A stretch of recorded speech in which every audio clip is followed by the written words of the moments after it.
Change in the cost of expansion or restriction of production, variable and fixed costs. Let's imagine the following situation. We have a tank of diesel. Its value is €1 per liter. With the diesel, an engine is operated which has a fuel consumption of 10 liters of diesel per hour. Initially, the tank was filled with 50 liters. This would be equivalent to a value of €50.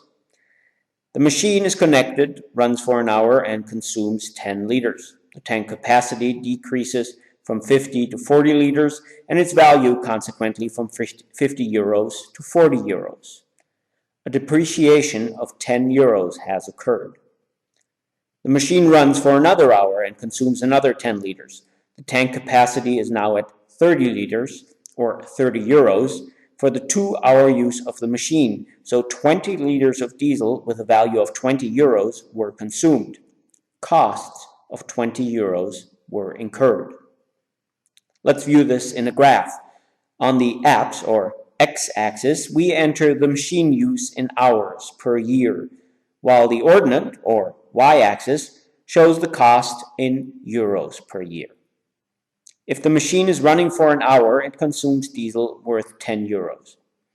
In 2 hours, it has used diesel worth €20, €30 for 3 hours of use, etc. The more I use my machine, the costs are increasing, or the less I use it, the lower the costs are. Thus, the extent of use has an effect on the level of costs. The costs are variable. If they increase, like in our example, to the same extent of €10 with every hour the machine is used, we are talking about proportionally variable costs. Let's look at a different situation. Machinery and equipment represent high values. These should be protected from the elements, rain and frost. Therefore, they are placed in garages. Of course, a garage itself also incurs cost. It was built, values were put into the roof, walls, and floor, and therefore the construction of the garage incurs annual costs for depreciation, interest claims, and maintenance. The annual costs of the garage cover a certain amount of space, a number of square meters, which is then available for machines.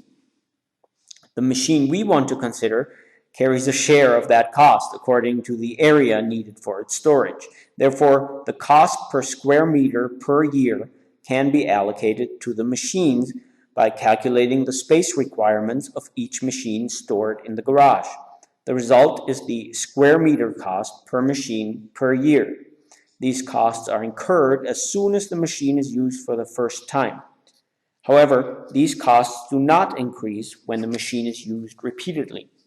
The costs are independent from the extent of use of the machine. In the graph, we see in the apps the utilization in hours per year, and on the ordinate, the cost in euro per year. If the machine is used for 1 hour, it causes the said costs. But even if it gets more operational hours a year, the costs do not increase. The costs remain fixed. These are so-called fixed costs.